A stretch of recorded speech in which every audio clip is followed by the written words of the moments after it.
Good afternoon and welcome to Wellington's third quarter conference call. I'm Howard Milliner, Wellington's CFO. You will likely have seen the company's announcement on 16 November, which dealt with the results of the quarter and also provided an update on our exciting new products. I'll provide explanatory comments on the results of the quarter and on our expectation for the rest of the year. Greg Allen will then talk about the progress we've made with the new products. I must start with the usual legal warning. We'll be making forward-looking statements on the call today. As these are predictive in nature, they're subject to a number of risks and uncertainties relating to Wellington, its operations, the markets in which it competes, and other factors, some of which are beyond the control of Wellington. Actual results and conditions may differ materially from those expressed or implied. The result for the quarter ended 30 September was an EBITDA loss of $388,000 on revenue of $5.1 million. The result for the same period last year was a loss of $643,000 on revenue of $3.8 million. The lower New Zealand dollar US dollar rate clearly helped us, 66 cents on average through the quarter compared with 84 cents for the same period last year. But as has been the trend this year, all the key metrics showed improvement. We sold 14% more motors, generated 3% more US dollar revenue, and increased gross margin by 5.3%. On a year-to-date basis, that is for the 9 months ended 30 September, we sold 814,000 refrigeration motors compared to 709,000 last year. EC motor sales actually increased by 22% and shaded pole motor sales declined. Revenue from Latin America was in US dollars $9.2 million, a 37% increase. The recovery in demand from the region continued with the exception of Brazil, which remains depressed. Asia-Pacific revenue was up 16%, reflecting progress as we open this market to Wellington's products. We lost some EC motor business in Europe this year due to increased competition, but due to improving supply chain costs, we are more competitive on our current products, so in selected cases are pricing to win back share. Operating costs for the 9 months reduced from $8 million to $7.3 million. Some of our cost is denominated in US dollars, so the lower currency results in higher New Zealand dollar reported figures, so the underlying reduction is more than it appears. Employee wages and salaries reduced from $6.2 million to $5.8 million. The improvement in gross margin continued, 21.9% for the 9 months compared to 18% for the same period last year. We're expecting gross margins in the fourth quarter of around 25% as lower supplier costs feed through. At 30 September, cash was $2.8 million. Inventory was $3.4 million, slightly lower than we reported at the half year in June. In terms of how Q4 is looking, revenue in Q4 2014, i.e. last year, was $3.5 million, and we expect to do a lot better than that this year. So while I don't want to give too much detail on 2015 numbers, at least until we get through what looks like a busy November and December, I will say that we expect revenues higher than last year by a meaningful amount, improved gross margin as a result of lower supplier costs. That should take us closer to our 25% target, and we continue to forecast an EBITDA loss of less than $1 million. Going into 2016, we will likely enjoy the full effects of the supply chain-driven margin improvements from 1 January, revenue from new products launching late in 2015 or early 2016, and lower average New Zealand US dollar exchange rates based on latest forecasts. At this point, I'll hand the call over to Greg to talk about the progress we've made with our new motor and controller products. Thanks, Howard, and hi to everyone from Vancouver. There's snow on the mountains behind me, so I guess it must be November in Canada. Not so in New Zealand, I guess. Look, the main thing I want to talk about today is how we are doing on our new ECR2 motor and SCS Connect controller product, both of which are working their way through pilot production as well as being actively marketed to various customers. So firstly, on the SCS Connect. On the product readiness front, our SCS Connect product is continuing through final production approvals to ensure we have a strong supply chain ready for volume demand in 2016. As can be expected with new product launches, we do have some late-stage changes to the firmware and software in this device, as a result of feedback from our expanding field trials, but we still expect to be in a good place to be able to deliver the product in the first quarter of next year, 2016. The field trials we have underway globally are continuing, and indeed they are expanding. The trials we have been running in Asia and Latin America for around 12 months now are practically complete, and we are now moving from those trial stages into a commercial negotiation phase. We've begun training of customer engineering staff to ensure they are ready to support our SCS Connect in the field. In addition to those two regions, Asia and Latin America, we expect to commence new trials in the USA and Africa over the coming months, and are also expanding trials in other Latin American countries. Just a reminder, these trials are the way that our customers test the technology, validate that our software solution can be integrated into their management process, and ensure that their field teams know how to implement and support the product. They're also used by customers to ensure that the solution is appropriate for their particular region, as each region often has different operating practices, different types of coolers, and very different distribution models.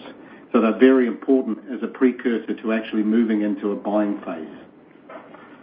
We have recently entered into several commercial discussions with a number of global branded consumer products customers to have the SCS Connect approved for use in their cooling equipment. So that's quite exciting. We are in advanced commercial discussions with one such customer and have been instructed by this customer to be ready to start supplying in 2016. A successful negotiation with this particular customer could result in a contract for long-term supply of both our SCS Connect controller and the data reporting services associated with it. Our expectation is that this particular contract will be completed by the end of 2015 or early 2016, and the negotiations with other parties will extend into financial year 16. Revenues for the first customer are expected to be between USD, that's US dollars 1 million, and US dollars 1.6 million next year. It should be stated that the contracts that we're talking about are not yet finalized and volumes could change. Still a very hopeful and positive start to the new year. On our ECR2 motor, our new motor, which is a highly efficient and quiet EC motor developed primarily for the supermarket sector, has completed all regulatory approvals for both Europe and North America. Interest for the product is strong, and we are seeing numerous requests for information and pricing coming from manufacturers in the USA, Latin America, and Europe. In fact, we've recently been informed by a large US manufacturer that ECR2 will be designed into their new range of display cases that will be released in 2016. As you could expect, we're pretty encouraged by this and by the interest from several other US customers who will be using our ECR2 as a way to comply with new, stricter energy standards that are being required by the US Department of Energy in 2017. So many of those customers will be using 2016 to get ready for those new rules. To complement the ECR2 motor next year, we've begun work on a fan pack version of the motor, which will be similar in look and feel to our other fan pack products and will allow us to access an even broader section of the supermarket space.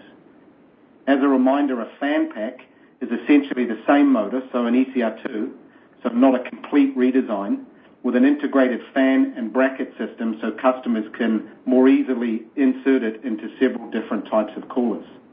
We expect this fan pack product to be released in the second half of next year. Our existing products continue to do well in the market with new and existing customers. It must be said, however, that our older ECR92 product range is seeing continued competitive pressure, as Howard talked about in Europe. So we are responding accordingly with offers to ensure we defend and grow share with these older products. We are hopeful also that some of our new customer wins on existing products this year will help us deliver further growth in 2016. So in summary, we are very pleased with the advanced nature of the discussions we have underway on our new products. and we do expect to start shipping first orders in the first quarter of 2016. It's also pleasing to see that our existing motor volumes are increasing this year versus 2014, and we expect that to continue into next year. So looking forward to next year, 2016, we're well positioned for further financial improvement. We'll have our two new products, ECR2 and SCS, in the market, and our first year of real sales performance on these products to measure ourselves against. We expect some of the new customers we've won this year on our existing ECR1 and 92 products to start shipping, and we anticipate taking further cost out of the supply chain in 2016. The team's focus is all around closing the commercial agreements I just talked about with the major global consumer brands, delivering first volumes to these supermarket customers, and with the benefit of those product sales, deliver continued revenue growth and make good on our promise to deliver Wellington's first annual EBITDA profit. That's all for me, and over to you, Nick, to facilitate questions. Thanks. Thank you. If you'd like to ask a question, please press star followed by the number 1 on your telephone keypad.